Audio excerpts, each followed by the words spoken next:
नमस्ते। आज हम पढ़ेंगे रज़िया सज्जाद ज़हीर द्वारा रचित कहानी नमक। यह कहानी भारत और पाकिस्तान बंटवारे के बाद अलग-अलग देशों में रह रहे लोगों के परस्पर प्रेम को दिखाती है, जो विस्थापित पुनर्वासित होकर भी एक दूसरे के दिलों से जुड़े हैं। कहानी नमक। सफिया अपने पड़ोसी सिख परिवार के यहाँ कीर्तन में गई थी। वहां एक सिख बीवी को देखकर वह हैरान हो गई, क्योंकि उसकी आंखें, भारी भरकम शरीर, कपड़े सब सफिया की माँ की तरह थे। सफिया का ध्यान बार बार उस बीवी की तरफ चला जाता था। उसमें उसे अपनी माँ जो नजर आ रही थी। सिख बीवी ने अपनी बहू से पूछा, कौन है ये? बहू ने कहा, ये मुसलमान है।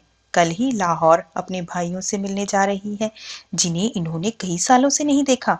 जैसे ही सिख बीबी ने लाहौर का नाम सुना, वह उठकर सफिया के पास जा बैठी और उसे बताने लगी उनका लाहौर कितना प्यारा शहर है। वहाँ के लोग कैसे खूबसूरत होते हैं, उम्दा खाने और नफीस कपड़ों के शौकीन। फिर सफिया ने पूछा, आपको यहाँ आए तो बहुत साल हो गए होंगे? सिख बीवी ने कहा, हाँ बेटी, जब हिंदुस्तान बना था तभी आए थे। वैसे तो अब यहाँ भी हमारी कोठी है, बिजनेस है, सब ठीक ही है, पर लाहौर बहुत याद आता है। बातें आगे चलती रही, फिर वह घूम फिर कर वहीं आ जाती, साडा लाहौर। जब कीर्तन खत्म हुआ तो सफिया ने जाते हुए सिख बीवी से कहा, आप लाहौर से कोई सौगात मंगवाना चाहें तो मुझे हुक्म दीजिए। तब हिचकिचा कर उन्होंने कहा, अगर ला सको तो थोड़ा सा लाहौरी नमक लाना। अब सफिया लाहौर आ गई थी। 15 दिन यूं गुजर गए, पता ही नहीं चला। दोस्तों की मोहब्बत, भाइयों की खातिरदारियां, रिश्तेदार तोहफे पर तोहफे ला रहे थे। क्या ले जाएं, कैसे पैक करें, और सबसे बड़ी मुश्किल थी बादामी कागज की पुड़िया, जिसमें कोई सेर भर लाहौरी नमक था। सफिया का बड़ा भाई पुलिस अफसर था। उसने सोचा यह ठीक राय दे सकता है। क्यों भैया, नमक ले जा सकते हैं? वह हैरान होकर बोला, नमक? नमक तो नहीं ले जा सकते, गैर कानूनी है। और नमक का आप क्या करेंगी? आप लोगों के हिस्से में तो हमसे बहुत ज्यादा नमक आया है। वह झुंझला गई, मैं हिस्से बखरे की बात नहीं कर रही हूँ। आया होगा, मुझे तो लाहौर का नमक चाहिए, मेरी माँ ने यही मंगवाया है। भाई की समझ में कुछ नहीं आया। माँ का क्यों जिक्र था? वे तो बंटवारे से पहले ही मर चुकी थी। देखिए बाजी, आपको कस्टम से गुजरना है और एक भी चीज ऐसी वैसी निकल आई तो आपके सामान की चिंदी चिंदी बिखेर देंगे कस्टम वाले। वह बिगड़कर बोली, निकल आने का क्या मतलब है? मैं क्या चोरी से ले जाऊंगी, छिपा कर ले जाऊंगी? मैं तो दिखा के जता के ले जाऊंगी। भाई फिर बोला, यह तो आप बहुत गलत काम करेंगी, कानून। सफिया ने कहा, अरे फिर वही कानून कानून कहे जाते हो। क्या सब कानून हुकूमत के ही होते हैं? कुछ मोहब्बत, आदमियत, इंसानियत के नहीं होते? आखिर कस्टम वाले भी इंसान होते हैं, कोई मशीन तो नहीं होते। एक तोहफा है, वह भी चंद पैसों का, शौक से देख लें, कोई सोना चांदी नहीं, समगल की हुई चीज नहीं। फिर भाई ने कहा, अब आपसे कौन बहस करे? आप अदीब ठहरी। अदीब होता है साहित्यकार, और सभी अदीबों का दिमाग थोड़ा सा तो जरूर घुमा हुआ होता है। वैसे मैं आपको बताए देता हूँ, आप ले नहीं जा पाएंगी और बदनामी मुफ्त में हम सबकी होगी। आखिर आप कस्टम वालों को जानती ही कितना है।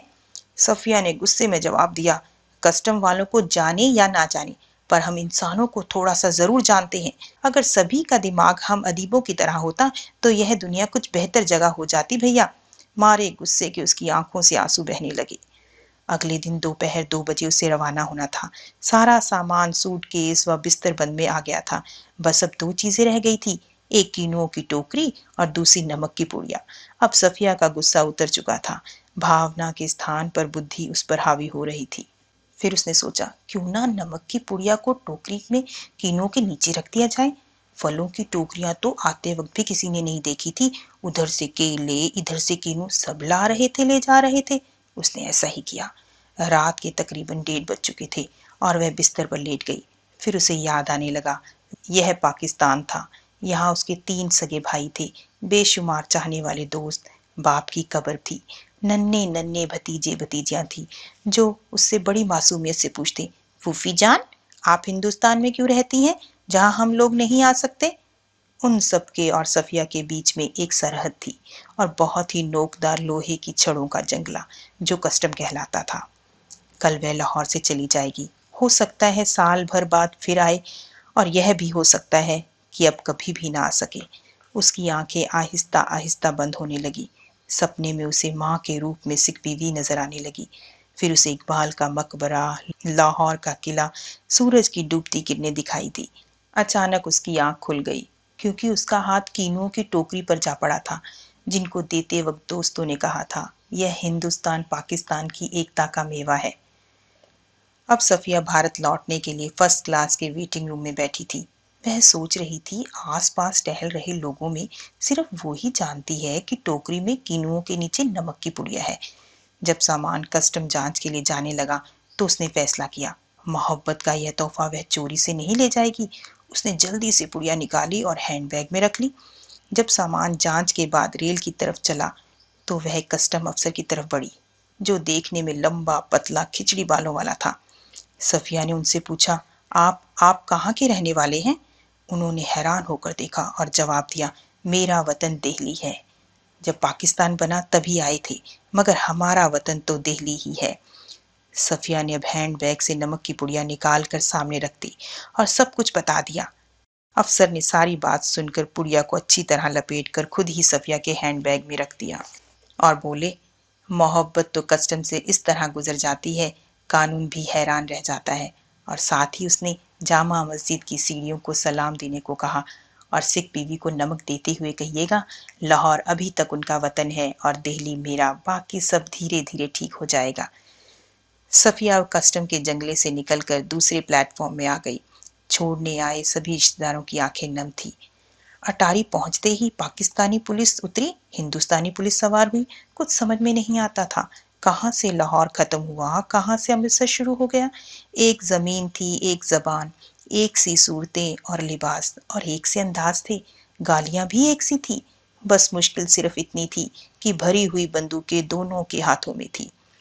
अब अमृतसर में जब कस्टम की जांच शुरू हुई तब सफिया फिर वहां के कस्टम अफसर के पास जा पहुंची और अपने पास लाहौरी नमक होने की पूरी बात कह सुनाई। तो अफसर ने उसे अपने साथ चलने को कहा। सफिया हिचकिचाई। कमरे में दाखिल होते ही वह मुस्कुरा कर बोला, बैठिए। सफिया ने पुड़िया और बैग को मेज पर रख दिया। अफसर ने बाहर की तरफ झांक कर पुलिस वाले को इशारा किया। सफिया के पैरों तले जमीन खिसकने लगी। अब क्या होगा? जैसे ही पुलिस वाला अंदर आया तो अफसर ने कहा, 2 चाय लाओ, अच्छी वाली। और फिर उसने मेज के दराज से एक किताब निकाली, जिसमें बाईं और नजरुल इस्लाम की तस्वीर थी और टाइटल वाले सफ़े पर लिखा था, शम्सुल इस्लाम की तरफ से सुनील दास गुप्त को प्यार के साथ, ढाका 1946। सफिया ने पूछा, तो आप क्या ईस्ट बंगाल के हैं? अफसर ने बड़े फक्र से जवाब दिया, मेरा वतन ढाका है। जब डिवीजन हुआ तभी आए, मगर हमारा वतन ढाका है। उसने अपने वतन के डाब की भी प्रशंसा की और कहा, वैसे तो डाब कलकत्ता में भी होता है, जैसे नमक यहाँ भी होता है, पर हमारे यहाँ के डाब की क्या बात है। हमारी जमीन, हमारे पानी का मजा ही कुछ और है। चलते वक्त उसने नमक की पुड़िया सफिया के बैग में रख दी और खुद उस बैग को उठाकर आगे आगे चलने लगा। जब सफिया अमृतसर के पुल पर चढ़ रही थी तब वह पुल की सबसे निचली सीढ़ी के पास सिर झुकाए चुपचाप खड़ा था। सफिया सोचती जा रही थी, किसका वतन कहाँ है? वह जो कस्टम के इस तरफ है या उस तरफ? यह तो थी कहानी नमक, जो बताती है, राजनीतिक कारणों से मानचित्र पर एक लकीर मात्र खींच देने से एक देश को 2 भागों में बांट दिया जाता है, पर वहां रहने वाले लोगों के दिल नहीं बटते। जमीन बंटने से लोगों के आवागमन पर प्रतिबंध और पाबंदियां लग जाती हैं, पर लोगों का लगाव अपने मूल स्थान से बना रहता है। पुरानी यादें उन्हें हर समय घेरे रहती हैं। धन्यवाद।